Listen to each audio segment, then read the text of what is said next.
This show is brought to you by iRacing.com, where you can get 2 free months with the purchase of 1 for only $12 by going to iRacing.com/membership.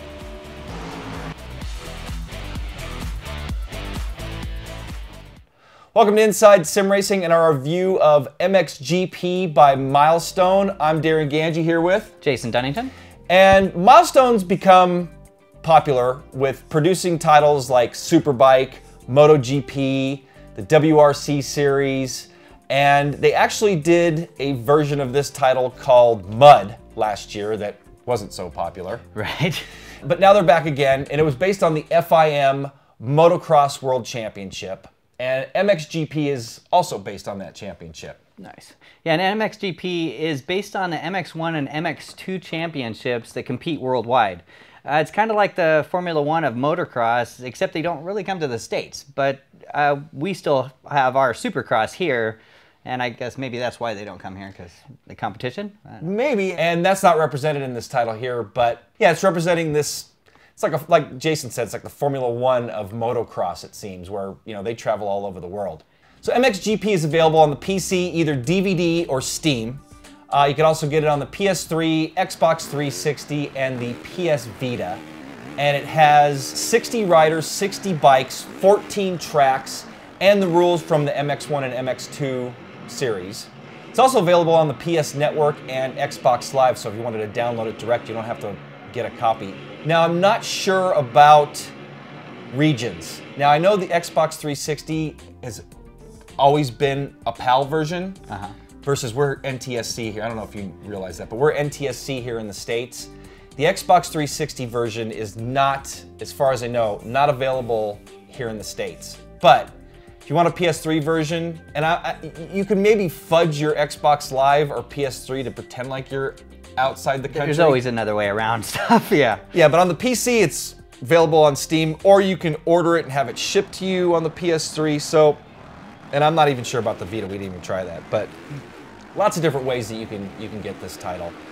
We tried it on Steam, PC, and the PS3. PS3 is region free.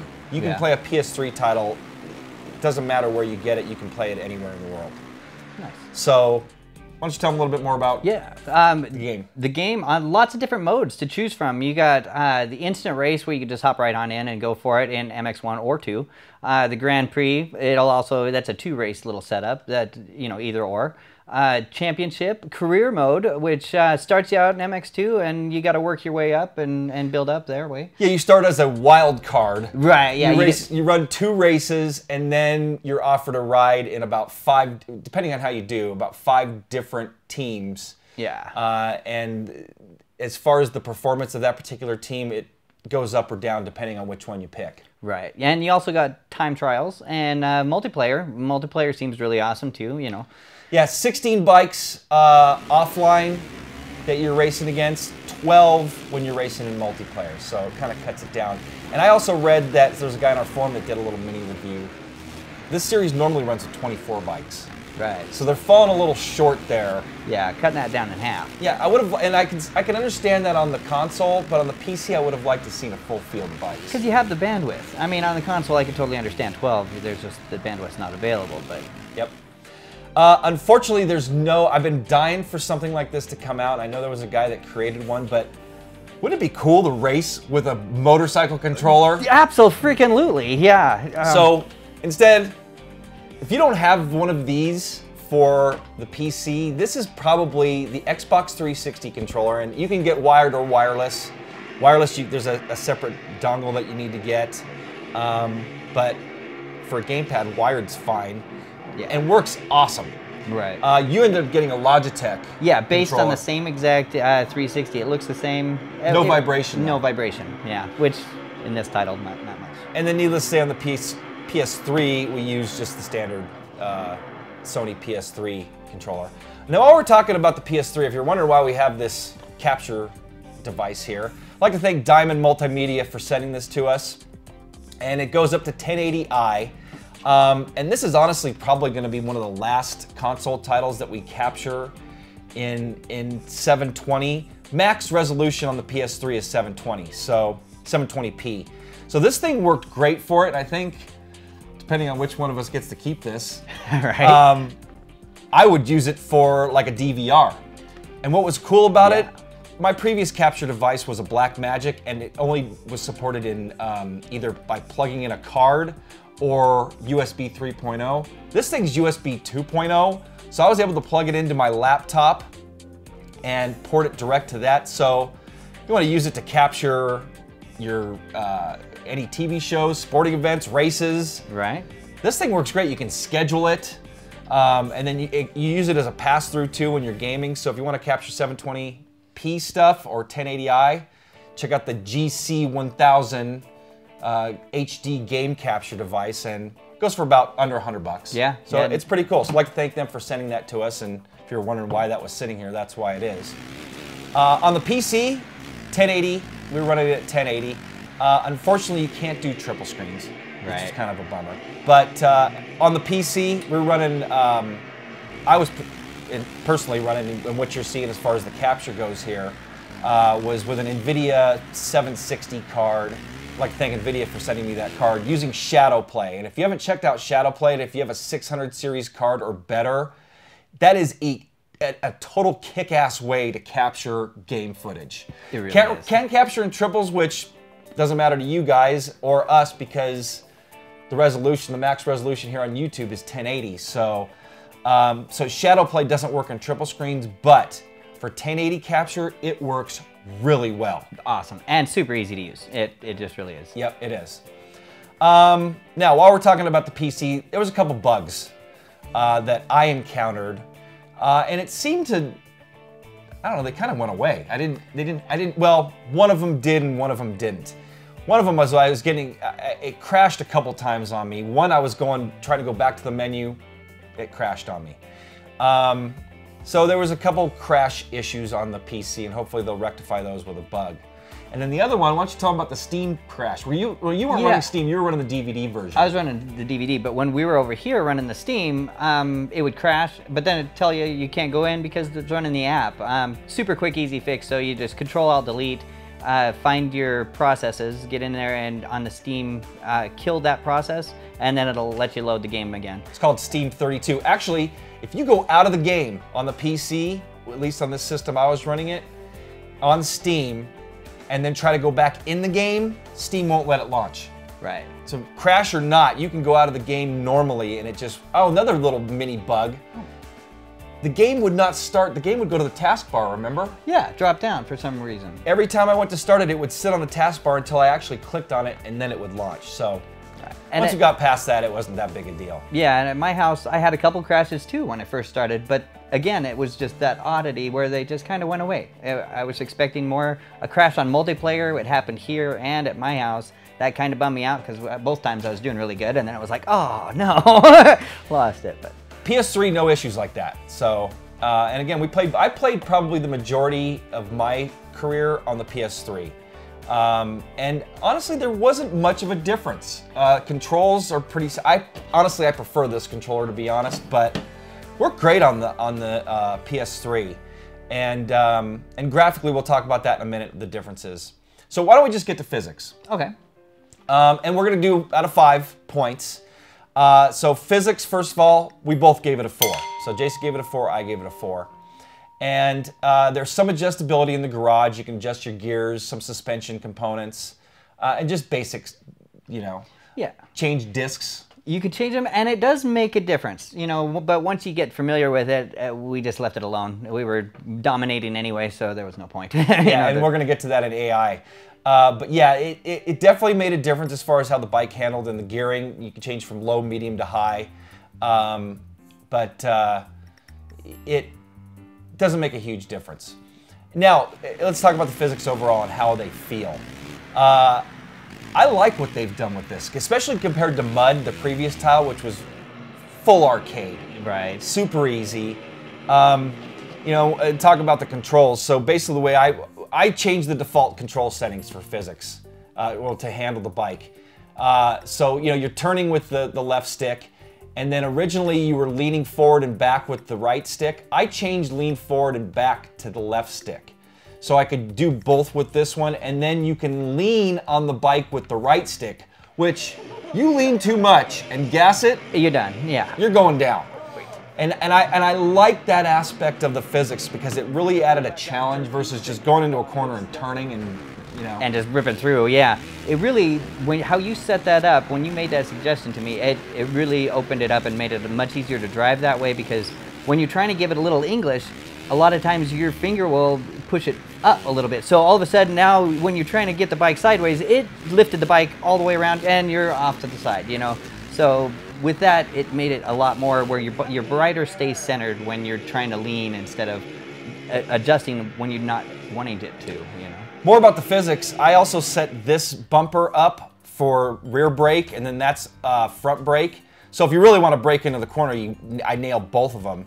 Oh, and by the way, we're running on pro physics. Yeah. The only thing that we turned off was, or we didn't go with, and we tried it and it worked cool, was manual shifting. We did the semi-automatic, and it allowed us to still upshift and downshift whenever we felt like it. But man, honestly, you only have so many fingers Right. to push these controller with, man. You're leaning and doing all this stuff. Having to shift too is just honestly a pain in the ass. It's nice as a little quick afterthought when you know when you need to get down into the second gear, you can just reach over and grab that gear while you're, you know, and lean, but you don't have to concentrate on, okay, I got to shift up and keep going and working that the whole time. And honestly, now that I'm dominating against the AI, maybe I will go to manual shifting. Make it a little harder. Give me more of a challenge. Right.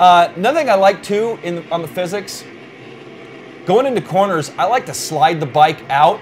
You know, get that rear tire on some corners, get that rear tire sliding, and then gas it, and it washes that sucker. You'll get oversteer coming out of the corners, which is really fun, and you can get some really cool action on the bike that way. And I just liked it. I like the physics. I think, you know, it definitely deserved. We kept going back and forth, 3, 3.5, but we settled on a 4. Yeah, 4 all around was just awesome. I mean, and having to learn a new set of controls because they haven't done anything like this. So you don't have any muscle memory when you start. The game really made it that sim feel to me, especially in like first-person view. When we're talking about dominating, we're gonna get to the AI. We weren't dominating when we first started. Back to what Jason said about muscle memory. It took a while for me to get the hang, and I was getting frustrated at first. I'm like, damn this thing! I kept dropping all the time. Yeah. I was like, boom, oh, in the corner. Oh, and I'll tell you too, going in the corner, lean. Sometimes you'll lean and get off the gas. If you lean and gas at the same time, you're gonna go over a lot of times. Right, yeah, like I'll be on the brake and then I grab a little lean just before I jump on the gas as I'm coming into the corner and stuff. But with the track, how it getting deeper, you know, the grooves get better. Sometimes you do the same corner and normally you take it just fine, and just because the grooves, bam, there you go, you're off and down, you know. And also there's the difference between the MX2 bikes and the MX1. Big difference. MX2, you can gas it flat out, and the front wheel might come up a little bit depending on where you're at on the track. You lean back and the front wheel will come back for sure. Yeah. Now, on the MX1 bikes, man, you gas it, you better push forward because that wheel will come up on you easily for the most part. Right, yeah, first few times we just flipped immediately starting off the start. It's like, oh, okay, we really have to work on this or it'd be a lot easier on the gas. Yeah, and just baby it. So, cool differences between the two, and like I said, well done. And it was a whole nother animal. I mean, you thought you got good on the MX2 bikes, and then you jump into the MX1 and you're like, oh, okay, these things are beasts. We need to relearn the track. All right, so enough about physics. Let's get to graphics now. Graphics, and this is mainly we're gonna go on the PC as far as what our score is. Although they were both pretty close. Yeah. I was pleasantly surprised at how well done they were on the PS3. I was too, and not choppy. You know how you get that... No frame rate issues. Right. Smooth. And we'll show you a difference here. We'll do a split screen. Same track, same bike, PC versus PS3. And I'd say the PC just, you know, with the anti-aliasing just looks a little smoother. And it should. I mean, because we're dealing with a dated PS3, you know. Yeah, I'm just talking about jaggies, the edges and stuff, but as far as frame rates go, I thought it ran great. Oh, and speaking of which, I ran on the PC with VSync on, VSync enabled. And I know on, you know, racing sims, you want to eliminate input lag. You don't really have to worry about it as much just running with the gamepad. Yeah. So, and I think it locks, I'm not even sure, I didn't run fraps or anything to lock up the frame rate. Somebody in the forum said it locked 30 frames, but I think VSync eliminated tearing, and I also was noticing some stuttering when I had it off. So yeah, 3.5 is what we both gave it as far as our scores go. Oh, another thing on the graphics. I was mainly running from the chase view. Jay changed over to the helmet cam. Right. I just felt a little more in control of the bike, and honestly, I liked seeing the bike slide out and do some of the cool things that it did. But Jay went to helmet cam and pretty much mastered it. So it definitely steps up the level of difficulty when you do that. It's really nice you always want to start with, to see what you're doing to the bike. It's nice to look in that back view because, when you're up on the front, I tried to do that first because, hardcore sim guy, you want to be right first person, and that was, I couldn't get it. I didn't know what I was doing wrong or what I was doing until I went back to the back view, and then it was like, oh, okay, now once you got that understanding, then you move into the front, and it made it a lot easier transition. Yeah, master it in chase view and then switch over, because then now I've mastered it in chase view, and I went to the helmet cam, and I was rolling pretty good. Yeah, you were doing great. And then one other thing, and this is going to transition us into sounds, is you can hear the bike better from the helmet cam. Yeah. Versus the chase view, you got a little distance on it. You can actually adjust the chase view too. You can move it closer or further out. But you just hear the bike better than normal. And you can tell the subtle differences between the bikes, which you couldn't. I noticed it a little bit. I noticed it a little bit changing from bike to bike. Chase view. So let's get to sounds now. We both gave it a 3. They're pretty good, but kind of bland. Yeah, the bikes were bland. I like the ambient sounds. The ambient sounds in the background, that was cool. Yeah, but hearing the bike clank around was kind of cool when you land and stuff like that. But right.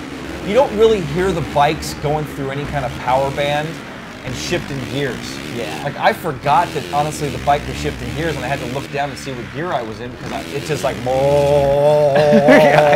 and you don't hear it which I think you should. Yeah, you should, because when you're doing a manual shift, you need that cue, and that's where I was lost. That's why I switched back to semi, because I couldn't hear the cues of when it was topping out, when I needed to shift. Yeah, so. Exactly. The other thing with going back to the physics and the shifting, when you bail on the bike, and we'll get to damage here in a minute, it kicked you back into neutral, so you had to shift it back into first, versus when you're in semi-automatic, you bail and it just puts you in first and you just get going. Right. So next up, controls. We both gave it a 4 out of 5. And so Jason gave it a 4, I gave it a 4. And you can adjust these any way you want. And again, like I said at the beginning, I switched the lean forward and back to the left stick. And that helped me quite a bit as far as getting a handle on the bike. And staying on the bike all around. Yep. I mean, consistency is over. Yep. And while we're on this topic of controls, force feedback. Now, we've been scoring this title pretty high. Force feedback or vibration. You're not going to really get much force feedback in a controller like this, but this is probably one of the weakest areas of this title. Jason gave it a 1, and I probably was a little generous with my 2. Milestone. If you're going to put vibration in this, put some freaking vibration in this, man. It's like you don't feel it ever, except for when the bike bails, you feel a little brrr. Yeah. But yeah, I want to feel the motor revving out. I want to feel, if I bump into another bike, I want to feel something. Right. You put in here in your notes, it seemed like an afterthought. It really felt like it was just thrown in like, oh crap, we didn't do this here. let's toss it in and have a go. Yeah. Next category, tracks. Jason gave it a 4, I gave it a 5. And 14 tracks. I honestly haven't even ridden every single one of them. Because I've been going through career and kind of bouncing back and forth, but have tested, I don't know, at least more than half of them. Right. And they'll change surfaces, so some will be hard pack, some will be a little more muddy. Yeah. Yeah, mud. And one of the cool things is that you develop a groove as you run more laps. Which is really cool. It is. And some offer more challenge than others. So I thought the tracks were really well done. Yeah, except there's only 14. And I guess, and that feeling that you always want more. And, you got 60 bikes, 60 riders, 14 tracks. That felt, well. And it does, to counter that is all the tracks that these guys run on, so. Very true. But the point that you brought up, how about doing them in reverse? Yeah, exactly. I mean, I understand your licensing and you have to be with that, but I mean, reverse tracks, guys. That's 28 tracks available because that's a complete whole new ball game when you run that same track backwards. And how about a course maker? That would be more than awesome. That would be awesome. Yeah. Yeah, being able to create your own tracks and, you know, figure out some supercross tracks from here in the States, that would be a lot of fun to and add a whole nother element to the game. So definitely. I still gave it a 5 because I thought the tracks were really well done, and I liked the whole groove build up, and they offered a lot of challenge and a lot of variety. I would have liked to have seen more, but in my opinion, what they had there, 14's a lot of tracks to master. And what they had, they did well. Yeah. They did very well. I love the build up on the tracks. That's just awesome, and that you actually can feel it. It's not just a visual thing, but it will take your butt out if you hit it wrong. And if a groove starts developing, you hit that groove wrong, you'll bail. Another thing too is the bikes seem to slow down after if you're in that groove or where the dirt's torn up a bit. I'm not making the jumps as far. Right. After that groove builds up. And you know, speaking of which, I ran a 20-lap race to see how much worse it would get, and it really gets bad. And I was looking at my times, and after like lap 10, I'm losing like 2-3 seconds a lap. No kidding. That much. It was like, okay, I thought I was doing something wrong, but then when you brought it up, I was like, oh, well, that makes sense now, because I thought I was just screwing it up. Yep. Next up, fun factor. We both gave it a 5. Yeah, awesome. Yeah, we're both having, although there's a few shortcomings, it doesn't really take away from the fun factor. The fun factor is just awesome. It's just a game that after I'm done racing, yeah, I'll jump on and race some bikes, you know? Well, and there's honestly a ton of variety. You can do the quick races, the career, the Grand Prix, multiplayer. Now, multiplayer takes it into a whole nother level. It does. And we'll get to that in a minute, but before we do, let's get to AI. Right. We both gave it 4s, and when you're first starting out, it's tough. It's tough to beat the other bikes. Even on easy, it's tough to beat the bikes. Yeah. You know. We put it to realistic, and once we mastered the tracks, and it is a little bit harder in MX1 than MX2, but once you master the MX1, we're pretty much spanking the AI. Yeah.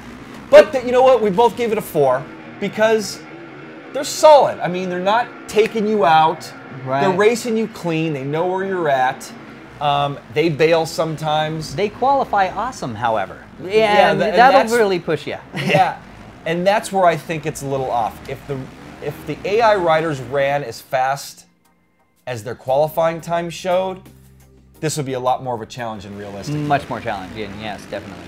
Okay, next up, multiplayer. We both gave it a 4, and this is where I think this title can really shine and does shine, and really add longevity to it, because, yeah, we talked about the AI being easy just now, but multiplayer, like you and I racing against each other, that's going to be a battle. Yeah. And it is limited to only 12 bikes, which kind of sucks. You can add AI bikes. Which is cool. It is cool. So if it was just me and you racing, well, then again, we'd be blowing the AI away anyway. But they're back markers, so you have to get around them. Yeah. That's cool.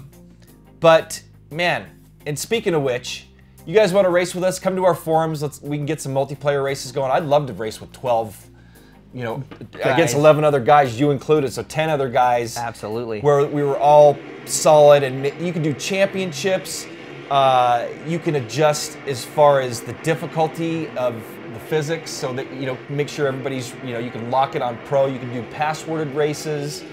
So lots of variety. The netcode seemed good. Yeah, netcode wasn't really an issue at all. Yeah. So, and that's going to depend on who's hosting it, because if you get somebody with a crappy connection.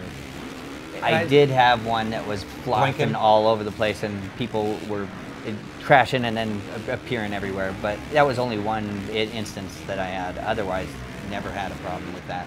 But overall, it adds a really cool aspect to the game, and although the AI can be easy, the multiplayer can definitely make up for it as far as it being something that you can play long term. Hey, maybe in a patch milestone, you guys can bump up the AI, make realistic more extreme, and make their lap times in races equal to their qualifying times, and then it's going to give us more of a challenge. Because honestly, as soon as we master that track, yeah, it's a cakewalk. It is.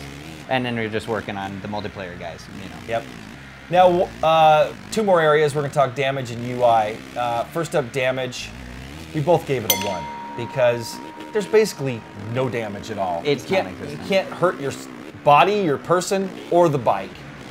And I guess something that we could really relate to the damage is the fact that when you fall off the bike, nothing happens. Right. I mean, you basically pop right back on it and are back rolling. With losing maybe a half a second, sometimes Not less. even that. Sometimes I've gaining time. Yeah, yeah. It'll stick you up ahead of where you were. You know, I've been leading races and bailed 2 or 3 times and still won. Yeah. So I want to see some damage or some kind of... Or like in the Road Rash 3 days where you have to run back to your bike. Don't reset it. Forget the resets and let you work in the whole world instead of having, you know, just because you went off the track, you reset back. Make us run back to the bike or just do that automated. That would be fine. I wouldn't mind just hopping the guy back, you know, he'd jump back up, get back on his bike because that's time lost and it would be more realistic. It keeps you... And what I'd like to see is maybe a damage or health meter. The more you bail or the harder your bails, that health meter goes down and, you know, he's slower to get back up to get to the bike. Right, you know? Yeah. You pop a wall or a fence, yeah, he's not getting up so quick. Or maybe not getting up at all. Or maybe just laying. Yeah. Yeah, right. So, yeah, I would like to see something on the damage side. And then that leads us to UI. Both of us gave it a 4. Well done. Very usable. Yeah. It really good all around. I thought it was a I like the great cutscenes in between races. Would like to see more in those, but you know, the cutscenes were awesome. Well, the ones like the live action, the video stuff, I thought was really cool. I would like to see some more. They kind of had generic stuff like it was the same dude was your manager, the guy that was like getting you ready on the grid. Right. And the grid shot's always the same, so like to see that changed a little bit. So anyway, we had 11 categories there, and our overall score, Jason gave it a 3.45, I gave it a 3.59, which combines to a 3.52. Yes. But because this is such a badass game, we're going to round this up to a 4 overall, definitely. And I think we're going to do that from now on when we have these fractioned scores, 3.52. We're just going to either round up or round down. So if it was under 3.5, we would have given it a 3. Since it just creased that 3.5 mark, we're going to give it a 4. And let's just go to our final thoughts. Comparing this to Mud, their previous title in the same genre, huge step forward. Yeah, big. I never really had a chance to play. I got to watch some of the Mud stuff, but I didn't even bother wanting to play after just watching some of it. So I would definitely... Honestly, I had a copy of Mud, and we didn't review it because it was... that bad? It was, yeah, too arcadey, and it just nowhere near the amount of fun that I'm having with MXGP. So I just say in closing, I recommend it. I mean, 4 out of 5 is a good score. If you're looking for a solid motocross title, this is a lot of fun. Solid and the most realistic motocross title I've ran into. I've played some others that they were just way too gamey, that arcadic type stuff. And this really, it has a good feel all around. It's just awesome. It's an awesome game. Now for me, I've tried MX Simulator, and on the PC, that is the hardest core. This is long before you came on the show. Right. That is the hardest core, one of the hardest core sims I've ever played. It is a really tough title to get a good feel for and a good hang of. And it's definitely not as hardcore as that, but honestly, with this type of controller, I'd prefer it to be a little bit in the middle. So, is it a sim or arcade? I'd definitely say simcade, a little more on the sim side. I was gonna lean more on that sim side, definitely, because that front, you know, you get good on that front view, and it really, that immersion factor, because you're just bopping all over the place in the track. And I would say, I would like to see, to make it more of a sim, you can, and I don't know if we mentioned this, you can run races anywhere from 3 laps up to 20. And you run 2 motos per race. You get to practice, qualify, and race. I'd like to see some kind of damage in there. And 24 riders offline. Heck, on the PC, I'd like to see 24 riders online. Yeah, you know, it can handle it. Yeah, it should be able to handle it. So, anything else before we go? No, all around, highly recommended game. Sim. I would definitely put it into almost the sim category. I would too. Like I said, it's definitely more on the sim side. Come to our website, check out our blog. We've got daily blogs. We've got two great bloggers, John Sable and William Marsh, who are keeping that site updated every day with news from all around sim racing. And then they also repost them on Facebook, and then that goes to Twitter. So like us on Facebook, facebook.com/Inside Sim Racing, twitter.com/Inside Sim Racing, and subscribe to us here on YouTube. For Jason Dunnington, I'm Darin Ganji. We'll see you guys next time.